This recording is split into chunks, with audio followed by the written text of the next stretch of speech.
I'm 76 years old. I didn't plan to say this out loud, but the truth is I spent most of my life pretending I was fine, and now there isn't much time left to pretend anymore. I wake up earlier than I need to.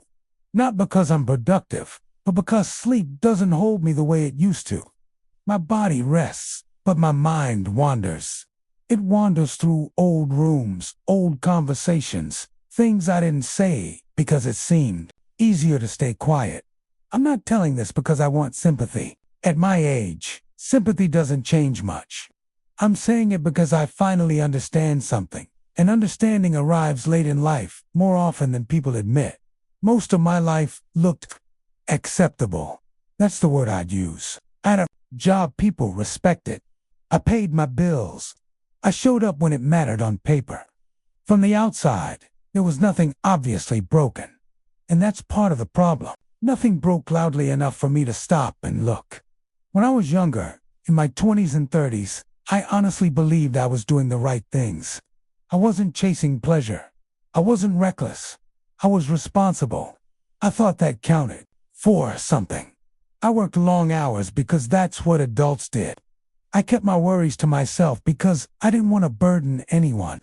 I told myself that everyone felt tired, that everyone felt a little empty sometimes, and that it would pass. I said I'm fine so often it stopped feeling like a lie. It just became a habit. Like tying your shoes without thinking. There were moments, small ones, where something inside me tried to speak up. Sitting in my car after work, not turning the key right away. Standing in the kitchen late at night, staring at nothing. Feeling irritated for no clear reason when people I loved tried to get close. But I always had an explanation ready. I was busy. I was stressed. It was just a phase. Life was demanding. That's all. I didn't realize that delay has a cost. Not all damage arrives in dramatic ways. Some of it settles in quietly, like dust, layer after layer, until one day you can't see what the room looked like before.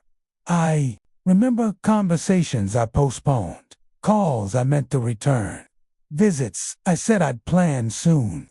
I truly believed that there would be a better time later, when things slowed down. They never really did. I missed ordinary moments, not big events people take photos of. Ordinary evenings, shared silence, being fully present without checking the clock in my head. I was there physically, most of the time, but I wasn't really there. I was always managing something, thinking ahead, holding myself together. I thought strength meant not needing anything. I thought being steady meant staying quiet. I didn't know that the silence was slowly teaching people how to live without my honesty. Years went by like that. Decades, actually. I watched my children grow up while telling myself I'd be more available once work eased up. I watched friendships thin out without asking why. I told myself people drift, that it's natural, and it is to a point. But some distance isn't natural. It's practiced. There was a moment I don't know exactly when where pretending became easier than changing. By then, the mask fit too well. Taking it off felt risky. So I stayed the same. Not unhappy enough to alarm anyone. Not fulfilled enough to feel alive. I didn't call it loneliness. I didn't call it sadness. I just called it life. That's the part that still stings. How ordinary it all felt while it was slipping away. The first real crack came later than I'd like to admit. In my late 60s, my body started forcing pauses I'd avoided my whole life. A doctor's office has a way of making you honest, even when you don't want to be. I remember sitting in the parking lot after an appointment, holding a piece of paper with numbers on it that suddenly mattered. I didn't feel fear right away. I felt something heavier, a kind of tired recognition. I realized I didn't actually know how to stop. I had built a life around endurance, not awareness. When you live like that long enough, you don't know who you are without the pretending. You don't know what you actually feel, only what you're supposed to say.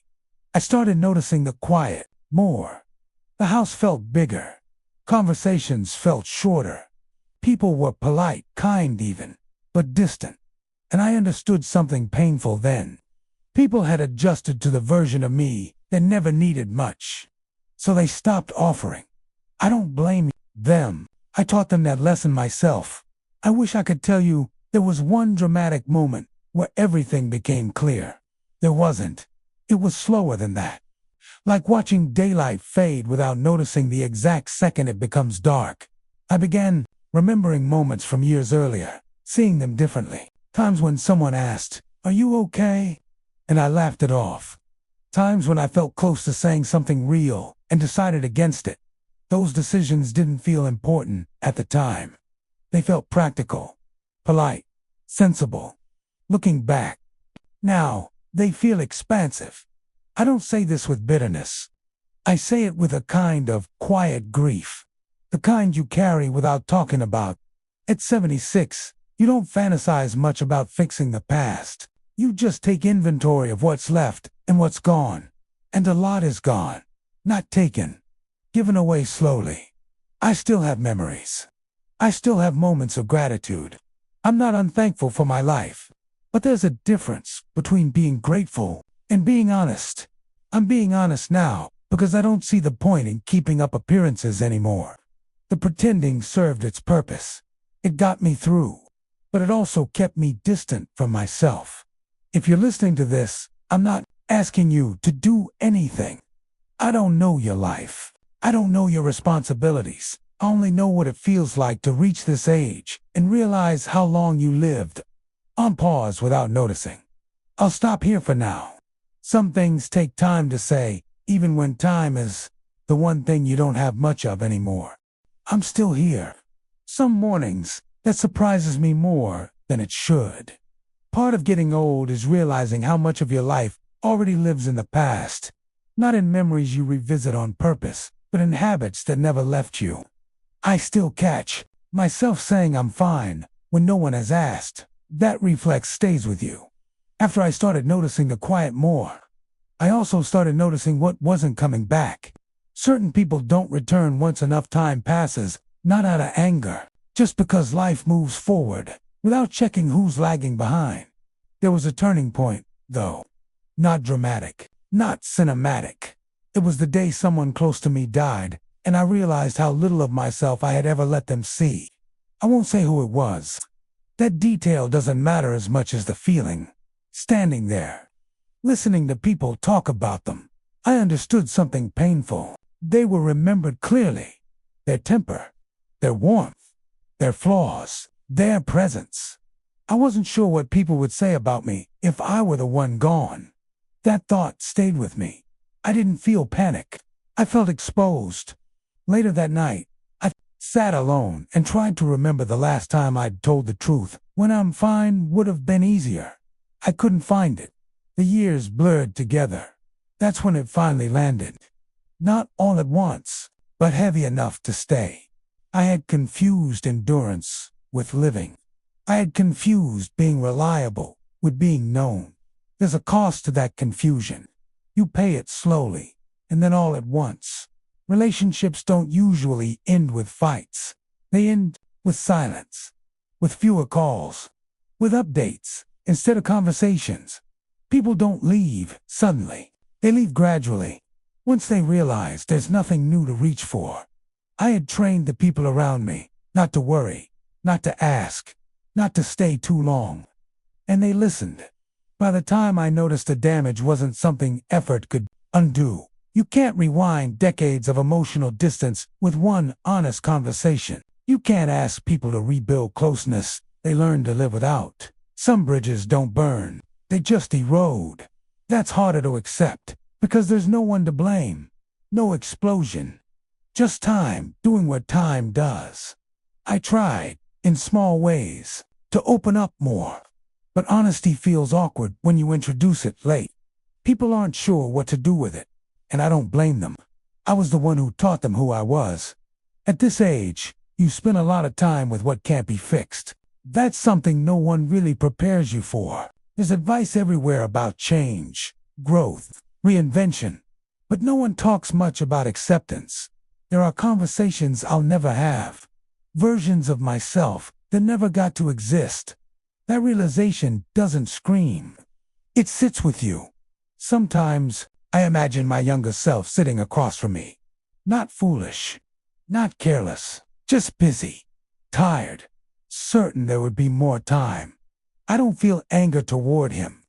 I understand him. He thought doing the right thing meant holding everything together. He didn't know that holding everything in would slowly empty him out. If I speak directly to you now, it's not to warn or instruct. I don't believe in telling people what they should do. Life is too complicated for that. I'll just tell you what I know to be true from where I'm sitting. Time doesn't announce itself when it's slipping away. It feels ordinary while it's leaving. Pretending you're fine doesn't make the feeling go away. It just teaches the world not to look too closely. And being needed isn't the same as being known. You can be useful your whole life and still feel unseen at the end. If you recognize any of this in yourself, you don't need to panic. Panic wastes time too. Just notice it. That's enough to start. Say one honest thing sooner than you planned. 2. Stay a little longer in conversations you'd normally exit quickly. Not because it will save you, just because it's real. As for me, I don't have illusions about rewriting my story. My remaining time is quieter, smaller, slower. I accept that there are moments now when I sit by the window and feel something close to peace. Not happiness, peace. The kind that comes from no longer running. I still regret how long I pretended. I was fine, but I don't pretend about that anymore. If this meant something to you, you don't need to do anything with it. Just carry it gently. Life is already heavy enough. I'll end here. Not because there's nothing more to say, but because some truths don't need to be repeated. I'm 76, and I finally stopped pretending.